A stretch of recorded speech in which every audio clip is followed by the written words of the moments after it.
दोस्तों, क्या आप जानते हैं कि सबसे ज्यादा बुद्धिमान आदमी किस महीने में पैदा हुआ होता है? अगर ज्योतिष शास्त्रों की माने तो जन्म का समय व्यक्ति के बारे में बहुत कुछ बताता है। जन्म कुंडली को जन्म की तारीख और समय से ही बनाया जाता है और ज्योतिष शास्त्र में इसी कुंडली को देखकर व्यक्ति के उसके अच्छे बुरी कर्म, उसका भविष्य और उसकी मृत्यु तक के बारे में जानने की विधियां बताई गई हैं। इसलिए यह बताना ज्योतिष शास्त्र के अनुसार बहुत ही आम बात है कि किस महीने में जन्मे बच्चे सबसे अधिक बुद्धिमान होते हैं।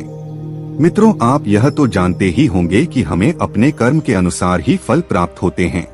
अगर कोई व्यक्ति अच्छे कर्म करता है तो उसे अच्छा फल मिलता है और अगर बुरे कर्म करता है तो उसे बुरा फल मिलता है।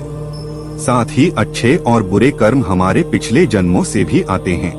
हम देखते हैं कोई बच्चा बहुत ही अमीर घर में जन्म लेता है और उसका जीवन सुख सुविधाओं से घिरा हुआ होता है, तो कोई बच्चा ऐसा भी होता है जो एक गरीब परिवार में जन्म लेता है और उसका जीवन दुखों से भरा हुआ होता है। अभी उस छोटे से बच्चे ने कोई कर्म तो नहीं किए हैं, फिर यह कैसे संभव है कि एक बच्चे को सब कुछ अच्छा मिल रहा है और एक बुरा? मित्रों, ऐसा हमारे पूर्व जन्मों के कर्मों से निर्धारित होता है। जिस बच्चे ने अमीर घर में जन्म लिया है उसने अपने पिछले जन्म में कुछ ना कुछ अच्छे कर्म जरूर किए होंगे। वहीं जिस बच्चे ने गरीब घर में जन्म लिया है उसने अपने पिछले जन्मों में कोई बुरे कर्म जरूर किए होंगे। कर्मों के आधार पर ही स्वस्थ शरीर और तेज बुद्धि प्राप्त होती है। इसी तरह कर्मों के अनुसार व्यक्ति को शरीर और बुद्धि भी प्राप्त होती है। कई लोग शरीर से बड़े स्वस्थ होते हैं, ये कुछ भी खा लें उसे पचा लेते हैं और कभी बीमार नहीं पड़ते। दूसरी तरफ कुछ लोग ऐसे भी होते हैं जिनके शरीर स्वस्थ नहीं होते, ये दलिया के अलावा कुछ खा नहीं पाते और समय समय पर बीमार पड़ते रहते हैं। यह भी कर्मों के आधार पर ही निर्धारित होता है। जिन लोगों ने बहुत अधिक पुण्य किए होते हैं उन्हें एक स्वस्थ शरीर प्राप्त होता है। जिसने पाप किए होते हैं उसे अस्वस्थ शरीर प्राप्त होता है और वह बीमार पड़कर अपने बुरे कर्मों का फल भोगता है। जनवरी और फरवरी में जन्मे बच्चे बुद्धिमान होते हैं। जनवरी और फरवरी में जन्मे बच्चे बहुत ही बुद्धिमान होते हैं।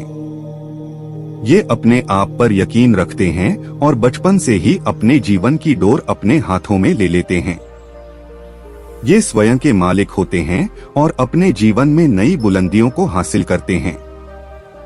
ऐसे बच्चों के माता पिता बड़े ही भाग्यशाली होते हैं क्योंकि ऐसे बच्चे अपने माता पिता का नाम रोशन करते हैं। मार्च और अप्रैल में जन्मे बच्चे क्रोधी स्वभाव के होते हैं। ये बच्चे बात बात पर गुस्सा करते हैं और अपने आप को सबसे ज्यादा श्रेष्ठ सिद्ध करने की कोशिश में लगे रहते हैं। ये अपने भाग्य को बनाने के लिए किसी का भी नुकसान करने से पीछे नहीं हटते। यह लोग बहुत शक्तिशाली भी होते हैं।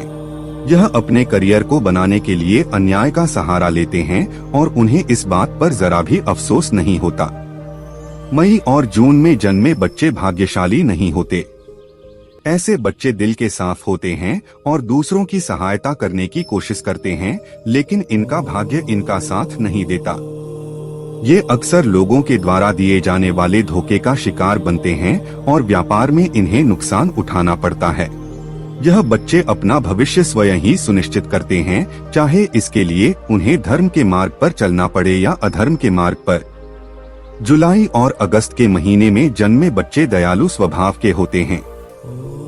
ये बहुत ही भाग्यशाली और सरल स्वभाव के होते हैं। ये दूसरों की सहायता करते हैं और अपने माता पिता की सेवा करने से कभी पीछे नहीं हटते। इस महीने में जन्मे लोग दूसरों की नजरों में महान बनने का प्रयास करते हैं और अक्सर इन्हें सफलता भी मिलती है। सितंबर और अक्टूबर में जन्मे बच्चे आस्तिक होते हैं। ये ईश्वर पर भरोसा रखते हैं और ईश्वर की भक्ति में विश्वास रखते हैं।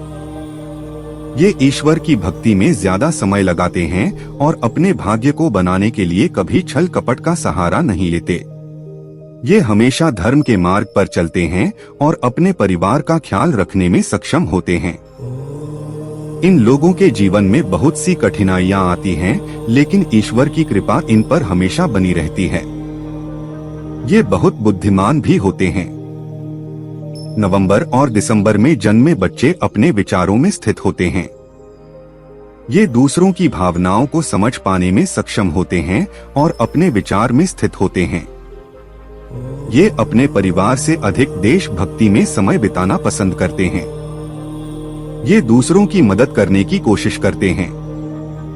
इनके जीवन में भी समस्याएं आती हैं, लेकिन दूसरों की मदद करने के अपने स्वभाव के कारण ये बच जाते हैं। ये अपने माता पिता की सेवा करते हैं और उनके आशीर्वाद में विश्वास रखते हैं। तो दोस्तों, आशा करता हूँ कि आपको यह वीडियो पसंद आया होगा और अंत तक बने रहने के लिए आपका शुक्रिया। तो चलिए मिलते हैं नेक्स्ट वीडियो में।